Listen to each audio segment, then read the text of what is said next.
Trowel Talk, how are we? Happy Monday, everybody. Hope you're all keeping well. I want to talk about getting ghosted by your customers after you've put a price in, after you've parted with your time, you've gone around to their property, you've had a look at the job, you've come home, you've put the price together, you've emailed it off or sent it on Messenger, whatever you do. And now days are going by, weeks are going by, and you've not heard anything, you're getting ghosted. Why? So this issue used to really frustrate me, and now and again it still does, if I'm completely honest. But what I've learnt to do in recent years is turn that frustration into fascination. And I'll tell you why. Because when you're frustrated by something, you'll write it off. You'll say, it's not my fault, it's them. They're to blame. But if you can get fascinated by it, then we can analyse it. We can try and understand it. We can try and strip it back and see what are the real reasons why I'm getting ghosted. What's this all about? So it's often to do with something's misfitting somewhere. There's a misfit going on. So what I mean by that is we have to determine where we are in the marketplace as spreads. And what I mean is, if we have a price bracket, for example, and this means that we have to be quite honest with ourselves about our capability, how competent we are, and how good we are, really. Not just on the tools, but how good are we at running our businesses. So are we bang on with our communication? Are we bang on with our reliability? And of course we have to be bang on with our workmanship as well. But if we determine that we're sort of top rated, if you would consider yourself as a top rated plasterer in your area, then that's going to come with a top rated price. If you're somewhere in the middle, if you're average, if you're an average plasterer, then you're going to have an average price. You're going to have average communication. Your work's going to be average, and the way you run things is just going to be just average. And of course, if you're a beginner or a budding plasterer, then you're going to be below average to start with. And the goal is always to become top rated. So we have to be honest with ourselves. Where are we? Honestly, where are we in the marketplace? And if you're unsure, then just look for feedback. Make sure you're getting feedback all the time. But we kind of know where we are, to be honest, don't we? We kind of know. How much knowledge have you got within your trade, in the services that you provide? You don't need to be an encyclopedia of plastering, but you do need to have an in-depth knowledge of all the services that you provide. Is your knowledge in-depth, or is it just surface level? How competent are you? How knowledgeable are you? All this stuff will affect, your price range, and there will be a range in the market. Now, if you're getting ghosted, if you're pricing up jobs and you're getting ghosted, what that would say to me, in my opinion, is if you're a top rated spread and you're getting ghosted, that means that you've attracted in average customers or below average customers. So these people, they're not looking for a top quality job, and they're not going to be willing to pay top money. So they're better off suited to either an average spread or a budding spread. The attracting process, something's broken within that process, and that'll come down to branding and your marketing. Who are you attracting into your business? Because not everybody that lands on your website or picks up the phone and calls you or drops you a Facebook message, not everybody is your customer. Some people are better suited to people that are on somewhere else on the spectrum. So determine where you think you are in the market. Ask yourself if you're attracting the right people into your business to start with, because that'll be a starting point to understanding why you're getting ghosted. So that's the first thing. Now we'll talk about the solution, an easy fix that we can do as tradesmen and women to weed out these people that are time vampires. They're coming in and they're killing our time. They're sucking our time away. And being self-employed, our time is like gold dust. We need to hold on to it. So you might have seen already on Trowel Talk Plasterers help group on Facebook that there's a number of posts where lads are coming on and saying, I'll put my price in, and they can't even be bothered to come back to me. What's going on? It's so frustrating, etc. Some of the comments, some guys are talking about using photos and videos to screen and to vet customers So that's what I'm going to talk about today, because it really does work. It really does work, guys. The technology today, such as WhatsApp, Messenger, or even email, you can request that the customer send you either a short video or a number of photos of the job. And the idea isn't to price the job and give a fixed quote. It's to have a look at the job to see whether it's a good fit for yourself, whether you want to take this job on.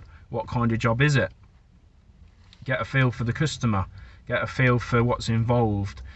By looking at the images and maybe having a telephone conversation with the customer, you can give them an idea of cost, an estimate.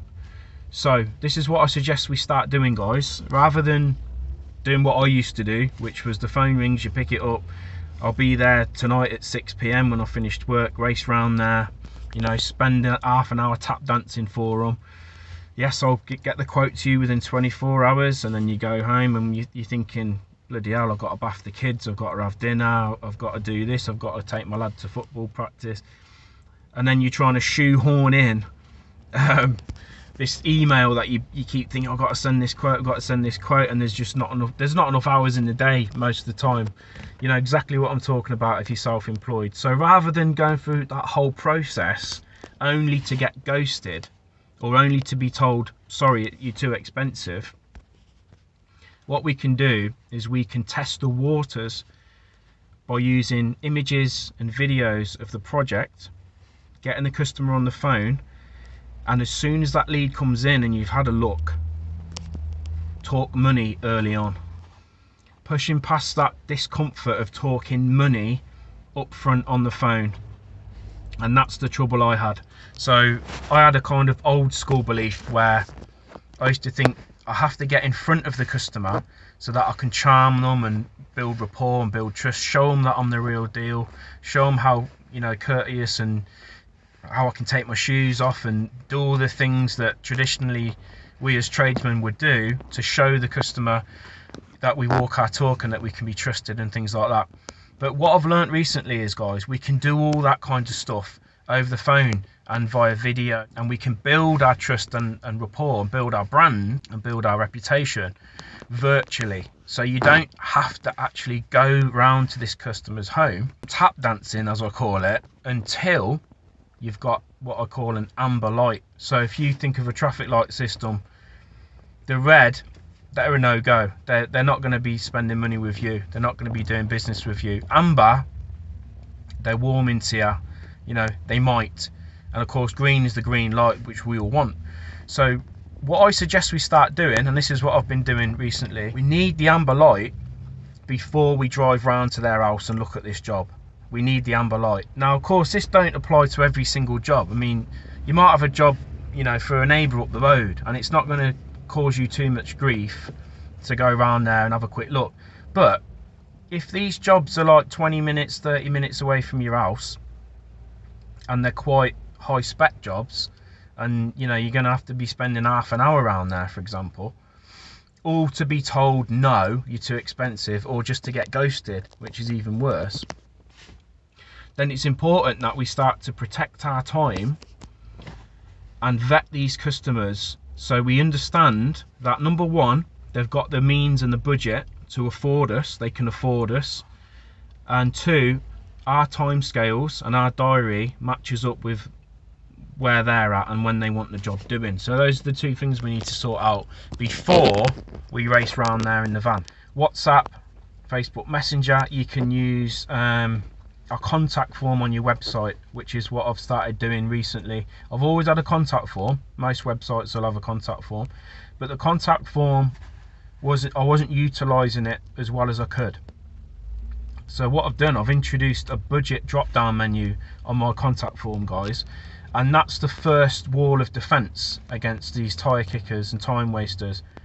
Because if you can get a rough idea, now I know that not all customers are going to know how much their project's going to cost, but if you can get a rough idea and they don't flinch at some of these figures, then that'll indicate to you, okay, they've saved up some cash for this job, they've got some means to pay for it, and they're looking to invest in their property. They're not looking for a cheap quick fix, they're looking to invest. So that'll give you the first sort of notification that they might be a good fit for you. But then it's a case of getting some images, some pictures, and getting them on the phone. You've got to get them on the phone and talk to them, even if you don't know exactly how much it's going to cost.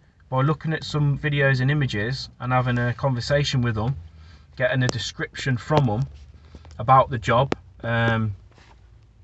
you could even get them to jump on a Zoom or a video call on Messenger, for example, and get them to show you the actual walls. You can get them to tap the walls, so you could even see whether the plaster needs to come off, things like that via video. Don't be put off by leveraging this technology, guys, because it's going to save you hours and hours. Think of all the times you've looked at a job last year, say. Think of all the times you've gone out and looked at a job and they ain't got back to you. Now, if you were to add all them hours up, you'd be looking at, what, a couple of days wasted? How many hours are really being wasted by these ghosters? It's a lot of time, isn't it? So if we can shrink that down. I've just had one last week. It was a lady that wanted a load-bearing wall removed, and she wanted a load of plastering doing and a stud wall built, right? Now, my initial instinct was to race round there because it's my kind of job. I thought, yeah, I like the sounds of this. This is, you know, my sort of cup of tea. It'll keep me busy for a while. I had to stop myself, and instead I implemented this vetting process that I've just spoke about, and I asked her to provide some images and a description and a budget. Now, the first thing was the budget didn't match.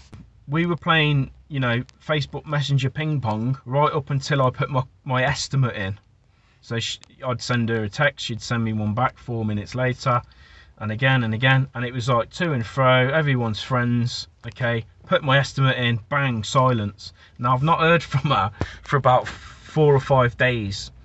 So that just goes to show, because if I would have gone round there last week, raced round there, spent half an hour looking at this bloody job, come home, typed it up, sent it off, you know, sitting typing up quotes when I'm supposed to be eating my dinner with my family, wasting my time. Now, this woman never had any intention of doing business with me because her price bracket was all wrong. So the fact that I've sent an estimate off with a rough idea of cost, which took me 10 minutes, that could have took me 2 hours, and it's took me 10 minutes. That's the message that I want to get across on this video, guys. So if you're not already doing it, consider doing it, and let me know in the comments what your thoughts are on getting ghosted by customers, and what do you do to prevent it, and do you quote off images and videos? Let me know in the comments. Cheers, guys, take care.